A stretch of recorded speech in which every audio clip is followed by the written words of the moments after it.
Okay, class, could you give me 5, please? And thank you. You may put your hands down. When I say go, you're going to have 30 seconds to clear your desk of everything. I want you to take out a pencil, the poem that you were given by Robert Frost, and a notebook. I want you to be able to take some notes. So when I say go, at voice level 1, you're going to clear your desk, take out those 3 items, and we're going to be prepared to talk about poems today, and especially this poem that we've talked about. Does anybody have any question? Scott, could you tell us what we're going to do? At voice level 1, that is correct. And go.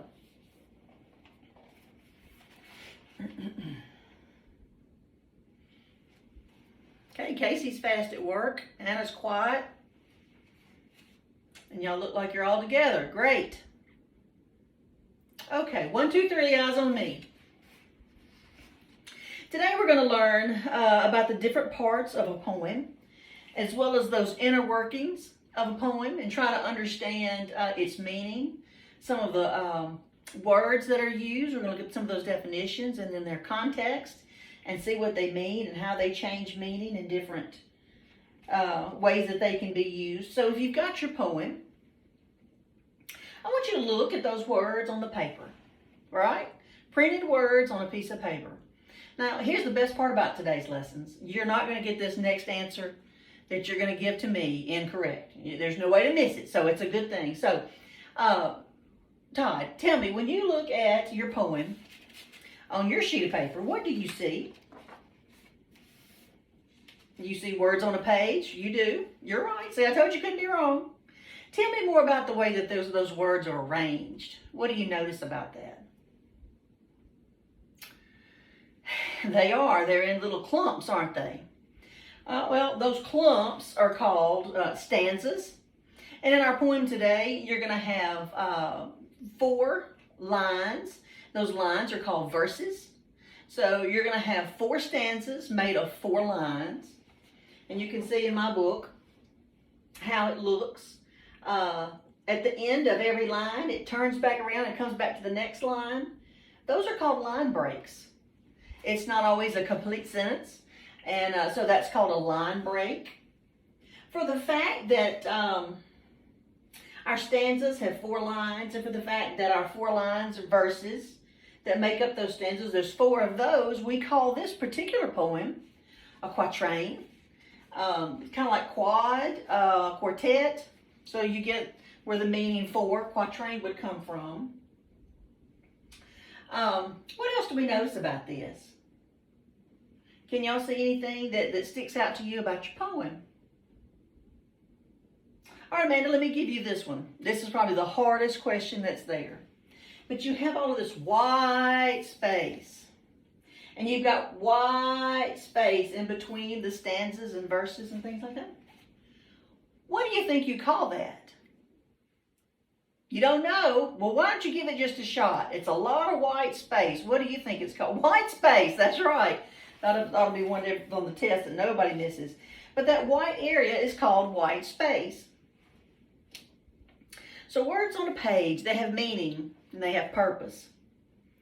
There's 3 different things I want you to think about a poem that I want you to understand, especially this one today. But a poem has some elements to it that are important that we understand. For one thing, it has statement and voice. And let me just ask you, in your opinion, or as best as you understand, Robert, what do you think the voice of a poem is? Say it again? That's exactly right. The voice of the poem is the person that's telling the story. So as you're reading and you hear this voice in your head, that's the voice of the poem. That's the person that's telling the story, so that is the voice. The next thing is the rhythm of a poem. And a poem sometimes can be just like a song. It has a beat and a flow. It's a lot of it's dependent on the syllables and how the emphasis is placed on each syllable of a letter, of a word. And so it flows along in a chop like this. Does that look like music? Doesn't it? It looks like music, doesn't it? The way that you're directed. And that's sometimes the way poems can go. And so it's very harmonious in listening to a poem. The last thing is rhyming. And I want to ask Steve. Steve, what do you think? What do you think it means when a poem rhymes? It has a sound about it. You're right. But what kind of sound? Can you tell me some words that rhyme? Cat and bat, right? Log and dog. Okay, you got it. They rhyme. And so, how many of you like poems that rhyme? Boy, I do. I like poems to rhyme. I like them to have that beat, that flow. I love that kind of thing. And so, let's read today. And as I read, I want you to follow with your finger under the words. Stopping by the Woods on a Snowy Evening by Robert Frost. Whose woods these are, I think I know. His house is in the village, though. He will not see me stopping here to watch his woods fill up with snow. My little horse must think it queer to stop without a farmhouse near. Between the woods and frozen lake, the darkest evening of the year. He gives his harness bells a shake to ask if there is some mistake. The only other sound's the sweep of easy wind and downy flake. The woods are lovely, dark and deep, but I have promises to keep. And miles to go before I sleep. And miles to go before I sleep. Well, let me ask you, there's some words in there that we might need to take a look at. Sometimes you may know the vocabulary words that we talk about. I know what that definition is. And sometimes it helps to read that definition again. For one thing, it may have more than one meaning. For another reason, it's a good refresher to you to get a better understanding of what's going on. And so let me ask, Casey, if you would look up the word queer in the dictionary that you've got. And Trey, if you would look up harness, but see if you can find anything on horse harness. And that would help us. Y'all just let me know when you get to that. Okay, Casey, go ahead. Tell me what you've got.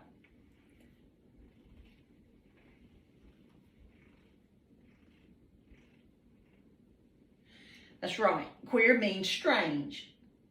And as we read it in our poem, and we notice that he said that the horse thought it was strange. Isn't it creative of Mr. Frost to give the horse the human attributes, and it allows him to think so that we can hear what he's thinking? And the horse, you can imagine, horses love to run. So you can imagine to stop after he's been galloping along. Now he's stopped, and you can just hear, and he's listening. And he didn't hear anything. They're just stopping and staring into this deep forest on the darkest day of the year. Does anybody know what the darkest day of the year is? Anybody? Give a stab at that. It's called the winter solstice. It's the kickoff day for winter. And it happens to be when it gets darkest, the earliest. So it's the darkest day of the year. And he's wondering, looking at this dark, woodsy forest, what are we doing? I've got things to do. And go ahead, if you don't mind, Scott, tell us what your definition was of horse harness. Horse harness, right. It's not reins, you think of that, but this really tells you something. A horse harness can sometimes go around their waist, around their hip area, and it goes across their back, and it's a lot of rein on a horse. But it's on that horse if it's pulling something, whether it's a carriage or sometimes a buckboard kind of trailer thing. It's used to pull something. So we know that the speaker of our poem was not out there in a saddle. He was actually riding either in a carriage or some kind of a wagon that he had. And he had pulled over and he had stopped. Now the thing I told you about earlier was downy flake. Downy flake means the way a big snowflake drifts and then it lands. And now let me ask you, Teddy, what do you think? What kind of sound does a feather make when it lands? It does make a sound, doesn't it? That's right. So, class, you can just imagine that it's the darkest day of the year. So, it's getting dark. He's out there and he's in some type of either a fancy carriage or a wagon or something. And he's got his horse. And it's deathly quiet. You can't hear anything. And the woods are dark and they're filling up with snow and not a sound to be heard. Not a sound to be heard. Does that not give you an idea of the setting? And would you have known that had you not looked up the words to determine those words and what they meant and the different uses that they could mean in those sentences of that poem? You wouldn't have known, would you? So it's always really interesting to look and to see what words mean and how that they're used, and especially in literature and poems. How are they used in those poems? Did you notice the flow of the poem? Did you notice that it seemed to have a beat to it?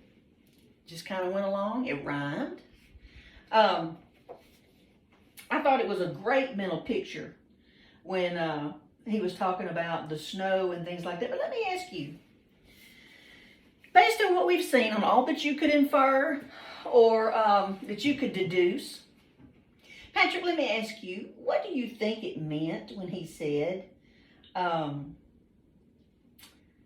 got miles to go before I sleep and miles to go before I sleep? What do you think that meant?